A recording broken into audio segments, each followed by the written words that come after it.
Hello, everyone, and welcome to the Dreams Unlimited Travel Podcast. My name is John Magi, and I'll be your host. And in this episode, Tracey's going to make some comparisons between her recent Royal Caribbean Harmony of the Seas sailing and her Disney Fantasy sailing. I'm joined at the table by our panel of experts. Agent for Dreams Unlimited Travel, Beth Zada. Hello. Agent Consultant for Dreams Unlimited Travel, Kevin Close. Hi, everybody. No, that's not true. Client Services Manager for Dreams Unlimited Travel. What Kevin did I just Close. answer to? I don't know. Ex-employee. Oh, please. Agent Consultant for Dreams Unlimited Travel, Tracey Heinrichs. Hi, everyone. Special guest, Ben Imlau. Hello. And back in our production facility, we have our producer, Craig Williams. All right.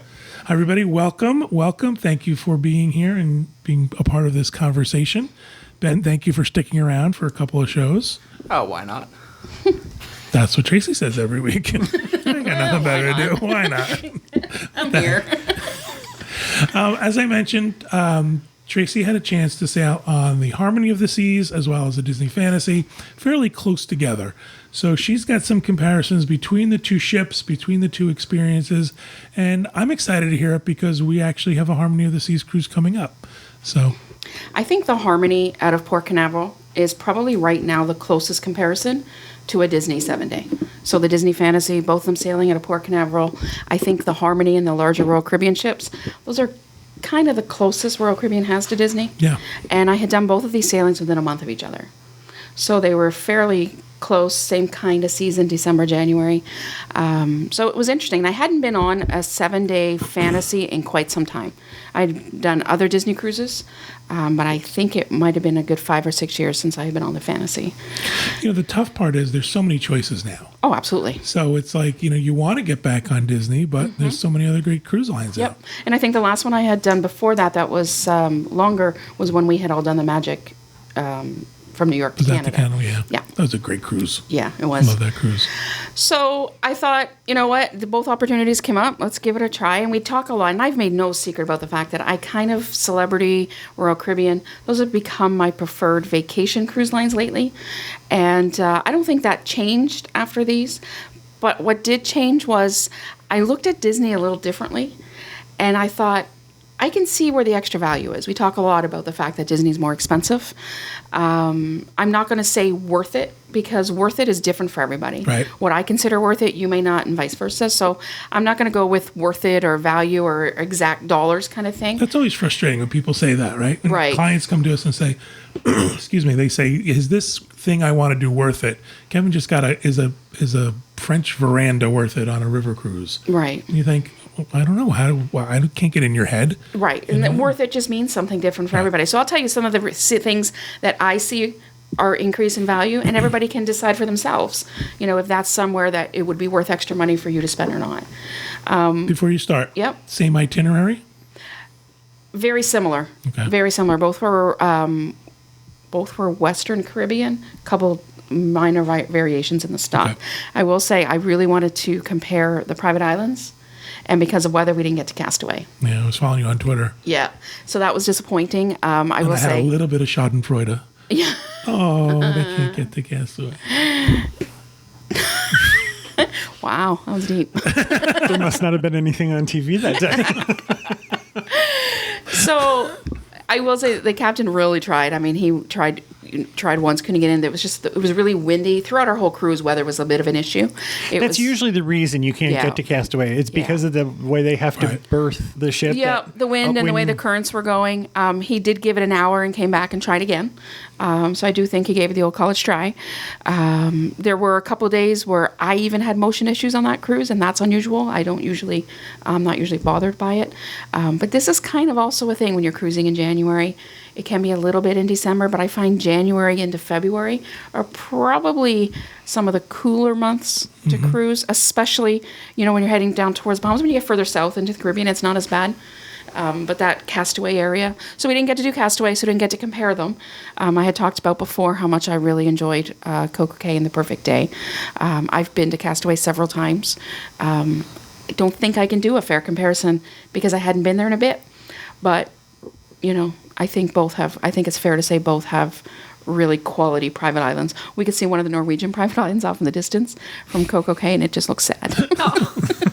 And I don't think it's their main one, but it looks sad. I think it's just those are just like inner tubes bound together. Look, it's our island. Yeah, No, that's not island. That's not it. So let's take the private island out of it. Yep. Because I think Castaway Cay is something that tips the scale in I think Disney's so, too. directions. I So think taking so. the private island out of it. Yep. So I think, you just start right from the point you end up at the terminal. Royal Caribbean was winning as far as that. I talked about how quick we were on board. When we got to the Disney terminal, they weren't letting us in yet, but we had to go to the parking garage to line up. So there was a queue in the parking garage, and it was already long, and we were early. So that's part of it. It wasn't open because we were early. But what's funny is that Disney people are like, oh, okay, there's the queue. Nobody was complaining in that line. I mean, I've been... Disney trains people well. Yeah. And I think everybody was just like, well, of course we're lining up in a parking lot. That's what you do. So this is the queue. And, oh, there was no fast passes. Here we are. And so, So weird. there was no, there was no uproar about it. Nobody was upset about it. It's just, this is how it happens. And so it didn't take long. And they, we walked in and it was very easy through the terminal like usual. Disney seats you all in there and then makes the production of, it's opening now and you've got your boarding group and everything. But, I mean, that's the way they still do it. I think Royal Caribbean has kind of mastered that, whereas Disney, I believe the terminal starts to tell the story. Do you know what I mean? Like, I think it starts the experience, it's part of the experience, and that's just the way Disney is. I don't see them ever fast-tracking you. The Disney terminal is also much more themed than is. any place else. Yeah, and they're bringing characters out, and they have the family of the day that starts, the boarding. And so I don't see that changing with Disney, and I think that's just part of, this is where our story begins. I think one of the biggest areas we see the value with Disney is the staterooms. We were in a veranda stateroom, and I had mentioned we ended up with a veranda on the Harmony as well. It's just a little bit more spacious, a little better storage. These were designed with the idea that there would be 2 adults and 2 children, 4 people staying in this stateroom. We need maximized storage space, all of that. And you could tell we were 3 adults in the room, and we had space that we weren't using. So they really utilized everything they could there. Did you have the split bathroom on the... We did, yeah. So anything above the 11s will be a split bathroom. Do you find that more useful? I find it more useful because there were 3 of us in the cabin. When it's just Chris and I prefer the one larger because I like the extra space. And inevitably, I get in and go to the shower. And I realize I needed the toilet, which is in the other room. Yeah. So, I would say personal preference, I would prefer the larger. But because we were 3 adults sharing, it was nice to have those 2 spaces. And I could see a family enjoying that extra space as well. Who's And this Disney gives you third the person bathtub. you've invited into your marriage? That was my mother-in-law. Oh, that's really creepy now. Weird. Yeah, why'd you have to go there? Man. Way to go, John. Anyways, my mother-in-law joined us. It was her first Disney cruise. I find that when John and I travel, I find that split bathroom cumbersome. Yeah. Yeah. I find, and people say, well, 2 of you can get ready together at the same time. And my thing is, wait your turn. Right. I want everything the light touches. Yeah, and so I can see, again, Disney's designing these with families in mind. Mm-hmm. So I can see that purpose. But I'm with you. If it's just the 2 of us, I like, the one big space. I like this. They have the tubs on Disney. Mm-hmm. And I know if you've got young kids, being able to bathe them in that tub, I'm sure is a big help. However, is this the round tub? No, these were the 5, so they were the regular small rectangle tubs. The 4s... that aren't really made for adults. No, definitely not. I mean, maybe, but I couldn't imagine. Well, not adults, but my size. No. These are purpose-built for Yes. children being in a room and being bathed. Yes. Is what they've done. Yeah. And, good on Disney for doing Yeah. that. For taking The kids TV in the facilities. room, they have a lot of free content on there, a lot of Disney content, a lot of movies. My complaint is that TV is very small. I mean, my TV monitor, my computer monitor at home is bigger, right? So it's time to upgrade the TVs. Disney, you're putting this great content out. But again, I think the thing is people aren't in their rooms as much watching TV on a Disney ship. There's a lot to do. So, you can kind of, see the point there. But I would have appreciated a larger television. Getting old. I am. It was hard to read the guide. I had to stand up and look. And I had your mother-in-law to read it. Right. Tell me what that says. Yeah, and so and even little things in the stateroom, you notice a difference. You notice a difference in the linen quality. And I know it's not a big deal, but you notice the linens are of better quality. The mattress is of better quality. On the Disney ship, I didn't have to ask for the egg crate foam, which I inevitably always ask for on a Royal Caribbean. So I noticed things like that, the quality of the pillows, quality of the towels, quality of the toiletries in the stateroom. You know, they've gone to the wall mounts with the stuff in it as well. Now, I can tell you, I haven't been on the Fantasy in quite a while. The linen used to be Fretta, F-R-E-T-T-E. Okay. That's real high quality stuff. Yeah. I don't know exactly what it is, That but I know. might just be in the suites. Well, even the napkins in the restaurant, and she's allowed to use those, right? I don't know. Where did you eat? Maybe you're not. Yeah. But, you know, so that's the stateroom. And I mean, you could see touches throughout. And you can even see touches as you're coming on board. The number of crew, the number of cast members to guests seems to be just a little bit more. There's always somebody there. A cast member doesn't pass you without addressing you. You know, if I was crossing a cast member in the hallway, they would stand and they would wait and they would greet you. That doesn't happen on most other ships. It's true. It doesn't happen. And going back to the crew to guest ratio, that's actually something Disney's gone out of their way to do. Right. It's not just the appearance that Right. happens. They've actually made it a point to Yep. say we're going to have a certain ratio of crew to guests. Yep. And it's just, you know, so that whole thing, you could feel it. You can feel it in the ship design and the materials being used and, you know, the woods. And it's just, you can tell there's a little bit of upscale there. The other area we found was, you know, I had talked about on Royal Caribbean how when I got on, we had pre-booked that lunch at Chops so that we didn't have the whole cattle call for the buffet and stuff. Well, Disney does that in one of their restaurants. So remember, they used to have the buffet in one restaurant and then the cabanas or whatever ship you're on or whatever buffet area. Now, one of the restaurants, instead of doing a buffet, is doing a sit-down plated meal. So we got to do that. I think we were in animators that day. So you got to go over there and sit down. It wasn't that busy and order from a menu. And again, it just felt like that nice start. You weren't dragging your luggage. You weren't at a buffet. And so we really enjoyed that feature. So again, that was something I paid extra for in Royal Caribbean, but something that I was able to get included. But that was on just Disney. first come, first serve. Like, I'm assuming the restaurant's going to fill up, and then they're going to send you to the buffet. They right? probably would. We get on Yeah. early. And there was, I would say the restaurant wasn't even half full.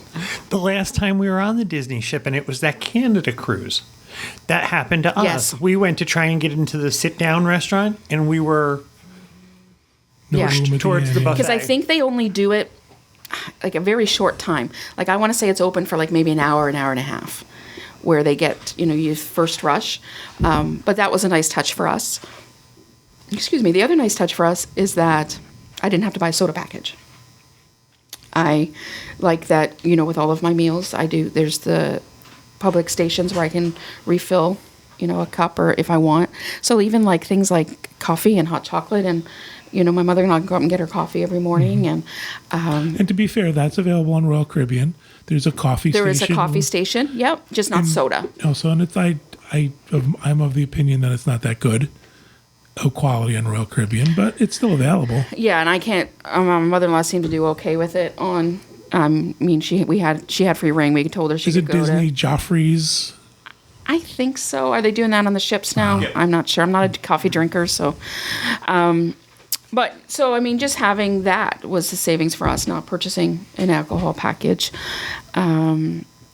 We talking about the restaurants in general. We did go through the whole. We stayed in main dining room the whole week, and that's something I don't always do. But we stayed in the main dining room the whole week, and you know. You think about the restaurants and the theming of the restaurants, and there's, you know, the way you're rotating through the restaurants, and your staff is coming, your wait staff is coming with you. That is all we found. You know, that's all a step above the main dining room experience on other cruise lines. Now, I apologize. There's no My Time dining on Disney. That's correct. So you have the same table basically Yes. your entire time. Do they accommodate you with a party of three? Yep, we asked for our own table. So that is something that I don't know if everybody is aware of this, but if you want to sit just with your own family, we can request a private table for you. Disney does not guarantee that, but I can say I hear very few people who don't get it. And if you look around the dining room, I think it's more often than not now people are asking for that request. So we did as well. So it was just the three of us at the table.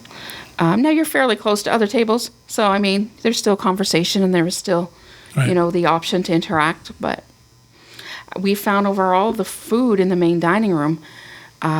If I'm comparing just main dining rooms, there's no comparison to what Royal Caribbean is doing, what Disney's doing in the main dining room. I talked So about the what last, on Disney are you comparing the main dining? What's the main dining room? well, all three of the main dining. So, animator, yeah. So I just So the food in each of the dining rooms that's included in your Right. on a price Royal of the Caribbean cruise. ship, you have a main dining room. Yeah. Right. And You on a eat there Disney ship, every you night. have three. Right. I guess I was trying to point out that difference. Yeah. Yep. So you have the three main dining rooms on Disney, and you rotate through them on a schedule that they give you, and then your I think staff taking comes your with server you. with you from place to place. Yeah. I think that's a nice touch. That's I know huge. it's it's really kind of cool when they come up and say, your diet soda is already Right. waiting at your table. Yeah, and they already kind of, it doesn't take long, and they get to know you, and it's nice to have that familiarity.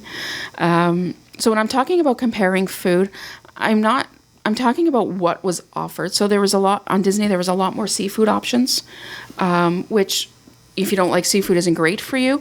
However, there's a more cost involved with offering seafood. There were a lot. If they were offering steak, it was a better cut. It was a decent cut.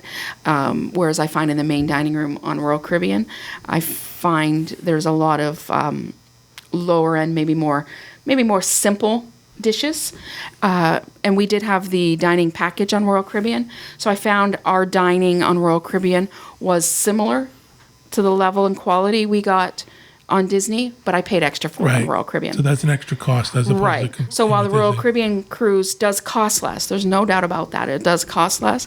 Some of the things that we plus on to make it more of an experience we would like starts to narrow the gap between the two prices. Do you feel that you got close to the Disney price by adding on to Royal Caribbean, or was it still a big enough difference? There was still a difference. Yeah. There was still a difference that probably would have been. Because we look at it and it's like, it's still with getting everything, it's like a $2,500 difference. It can be. Between Yeah, especially Disney when and- you're comparing suites. Yeah. I find Disney's suite prices are considerably higher than what other cruise lines charge. And part of it, with other cruise lines, you're getting some other things included. But Disney's suites are so exclusive. There's less of them. Especially on the new ship, Yeah. having that whole sort of suite Yeah. area. There's less of them. And I think the way that Disney does their pre-planning, the way you have access to plan things ahead, really adds a lot of value to those suites. Whereas with a cruise line like Royal Caribbean or Celebrity, the pre-planning doesn't matter as much as it does Now, with I Disney. found that wasn't true with Celebrity. Celebrity did things I've never had any other cruise line Yes, do. you were on a higher level of suite with Celebrity. Well, it's kind of the same thing we would book on a Royal Right. Caribbean. Price-wise, it was the Yes. same, yeah. On a Royal Caribbean suite, John and I like an owner suite. The bathroom is, the bathroom is the level of accessibility that I need. I can't use a bathtub. And it would be equivalent to a one-bedroom suite on a Disney ship. And I found that on Celebrity, they went above and beyond. Right. They called me several times before our cruise Right. to plan things. Did I want dinner reservations? Did I want this? Did I want that? What kind of alcohol did I want my room stocked with? So right. that was a little bit more expensive than Royal Caribbean, and that was more in line with Right. Disney. But I found that Celebrity did even more than Disney does. The difference is, though, that everything opens up to everybody at the same time, but your suite host was taking care of these things for you. Whereas with Disney, people in suites have access to book things on board first. So not everybody has access to book cabanas. Well, they hold some Castaway. back on Disney. They hold the cabanas back. Isn't that true? No. You're talking about the cabanas on Castaway. Yeah. Yeah. And so, whereas Not with the buffet. Disney, at 100, yeah. I love the buffet cabanas. That's right. That's right. So on just sit there Disney, and because, if you're a new cruiser, you don't get access to 75 days prior to your sailing. Whereas, suites are starting at 120, 105 days, something like 120, 120, and then platinum cruisers have 105. Yeah, So they I make a don't- much bigger deal about what you have access to in advance. I think But going, Disney does that across the board. I mean, like your I think- fast passes and stuff like that. I think getting into that sort of now trying to compare, I think that's getting in the weeds a little bit. Absolutely, yeah, So you I think can. if you look at sort of the fact that you booked a veranda stateroom. So you booked what most people might Yep. book on a Disney, what most people Yep. might book on Royal Caribbean, and what you're saying is the things you got on Disney were elevated to the point where that price is justified. Is that a good word to use? I think so. Now, we were also 3 in the Disney as opposed to the 2 in the Harmony, so there's a bit of an alter on the price. I would say probably all said and done, we might have been about $800 more with Disney. If I take the price for just 2 of us, we might have been about $800 more with Disney than we were with Royal Caribbean. Now, for Now, some, is that with the Royal Caribbean after you plussed everything? after I plussed everything. Okay. Yeah, after I plussed to where I thought brought it sort of equal, then I would guess we're probably between $600 and $800 more for Disney.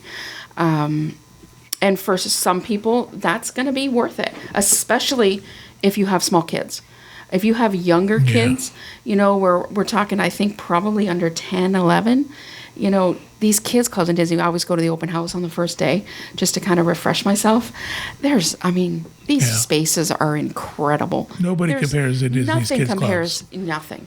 And even the spot they have for, teens and for the tweens. Yeah, they really do have fantastic different sections depending on your ages, and it really does help kind of that socialization aspect. I always did the kids clubs when I did cruising. Each time we jumped the age gap, I never felt this is too this everything here is too young for me or too kiddish for me. I could actually have fun in a setting where I more so needed to be than having the freedom of coming on and off the ship. Mm-hmm. Yeah. I definitely see that difference for people. For sure. There's no, and I think Royal Caribbean, I think the other cruise lines are making strides in that direction. I don't think they'll ever be equal. I think it'll be impossible for them to be equal in the under 10s. I think when you start to get into the tweens, with the rock climbing and the ice skating and the escape rooms and things like that, I think your kids' interests are going to change into more of that. But I think when you're talking that younger age group, it's just unbelievable. Going back to looking at Disney versus Royal Caribbean, and you say that Disney's giving you better food and you feel like you're getting better service, which of those things was the most elevated? Which of those things can you look back and say, boy, I can really see the difference between Royal and Disney because Disney... I think probably service, because I think food is more subjective for everybody. I think service. I think you can just... And it's not that anybody is rude to you on Royal Caribbean. Right. It's not that I haven't had great Royal Caribbean cruises, celebrity cruises. There's just something extra. It's funny because there's been Royal Caribbean cruises where I've said to you, do you see these people just hanging out Yes. and talking to each other and kind of complaining? That would never happen on Disney. You would never When see... they were smoking. Yeah, they were shooting dice and dancing to the jets. John apparently went on the Guys and Dolls cruise. And their little cast member speakeasies. So it's that sort of thing where if you're used to Disney or you have done Disney and you do Royal Caribbean, it's easy to say, oh, that would never happen on Disney. Can you believe this? What they've served me, that would never happen. Yeah. But, again, you have to look at that. At what point is the money the tipping point? Well, I think there are other things, too. There are other things besides money. We've talked about this before, and we were talking about it before we started to record the show. I think I've reached a point where I've kind of aged out of the offerings that Disney has that aren't food and service. The shows on Disney, I'm no longer that audience. However, you have to admit that the shows on Disney are much better quality than Royal Caribbean. Well, I would say that until the last time we were on a Royal Caribbean ship and saw them do the Broadway play Mamma Mia. Yeah. And I was... Oh my gosh. Sorry. You not like it? No, I love Mamma Mia. Okay. Sorry. Well, we we got went it into wrong. it expecting it to be, I'm using Cruise air ship. quotes here, cruise ship entertainment. And I thought it was really high quality. However, in my opinion, everything else on Royal Caribbean was terrible. Oh, well, yeah. I didn't like any of the other shows. Right. But my point was that appealed to me Right. as opposed to Disney Dream. Right. Yeah. And it's not, I love Disney Dreams the first couple times I saw it. 12. Right. But I'm no longer that audience. Yeah. And they don't change them often enough to make that a draw? On our cruise, we had Aladdin, Frozen, and Believe, I think. Believe is the one with the grass growing, right? Yes. Yeah, Believe.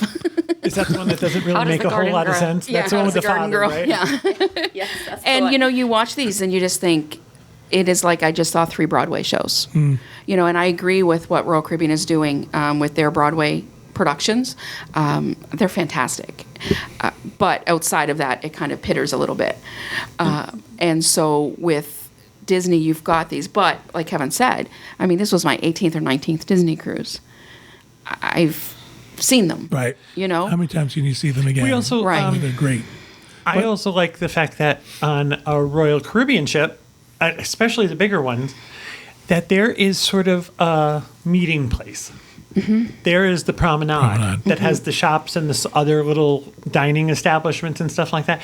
And even when there's nothing I really want to do, there's not a show, I don't want to go to the casino, just going down and hanging out in the promenade and watching people Yeah. is a thing that doesn't happen on a Disney ship. I think for me, as an adult, an older adult, I think that Royal Caribbean does offer more of that. Disney is, they are full of activities. Every public space is used for activities on a regular basis.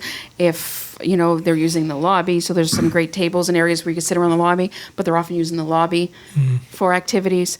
So for those who like to be busy and like to have activities, like Disney was chock full of them everywhere you went. And I do find, it's been a while, I have to say, since I've been on either cruise lines, but what I've...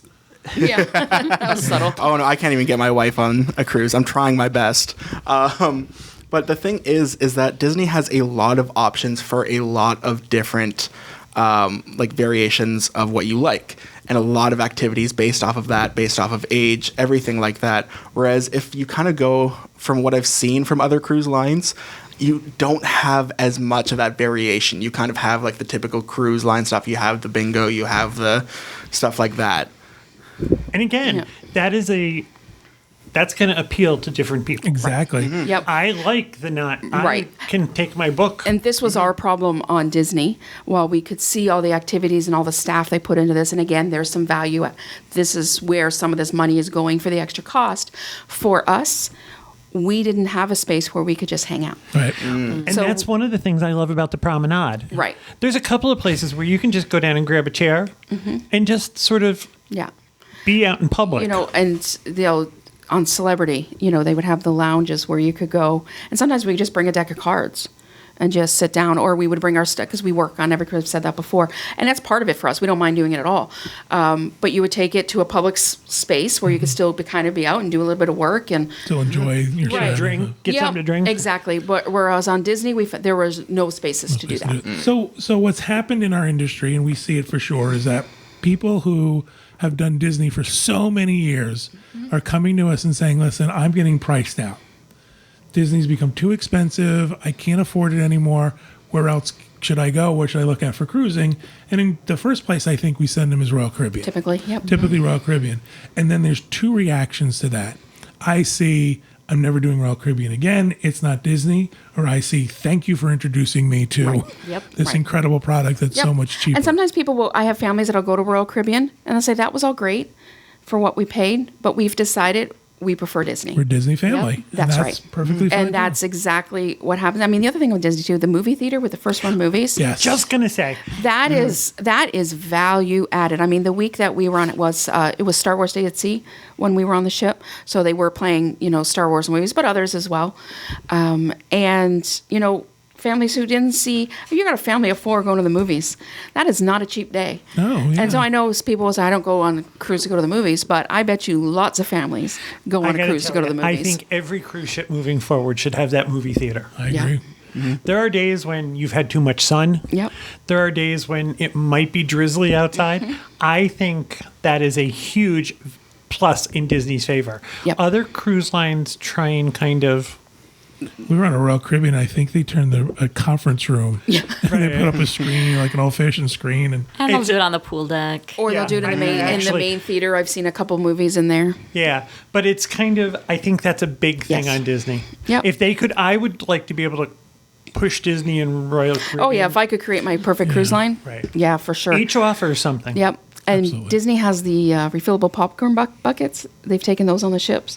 So I think we paid like $8 or something for the first one, and then it was $1.50 to refill it after that. Awesome. I didn't know they had that now. That was a neat touch, I That's thought. a reason to go, right? Right? Exactly. Yeah. I like that Beth learned something new today. Yeah. How about that? You never know. So, again, I think we always fall back on it's personal preference. We do. It's what can you afford. It's what you like to do. So, always I think you should consider all options when it comes to cruising. And I'm for sure. still probably my next vacation I book, it's not going to be a Disney cruise. But it's not because there's anything wrong with it. And it's not even for me anymore that it's too expensive. It's that it doesn't fit with the way I like to cruise now. That's all. I mean, it's the product and what they're doing. And it just reaffirmed for me, we've been saying this a lot, I think Disney sets the bar. I think they're the best out there for families and for cruising, and they really set the bar. But it doesn't mean others aren't doing equivalents. You can't pay Royal Caribbean prices and expect to get a Disney cruise. Well, not only that, but you can see how Disney's influenced the market. Right? Absolutely. Where these new ships have rides and they have bumper cars and stuff because Disney has upped the game. Tracey, thank you so much for filling us in on your vacations. Always fun to go through Tracey's slides of her vacations. Thank you, everybody here, for participating. Thank you, everybody home, for listening and watching. We hope you have a great week, and we hope you have a great vacation.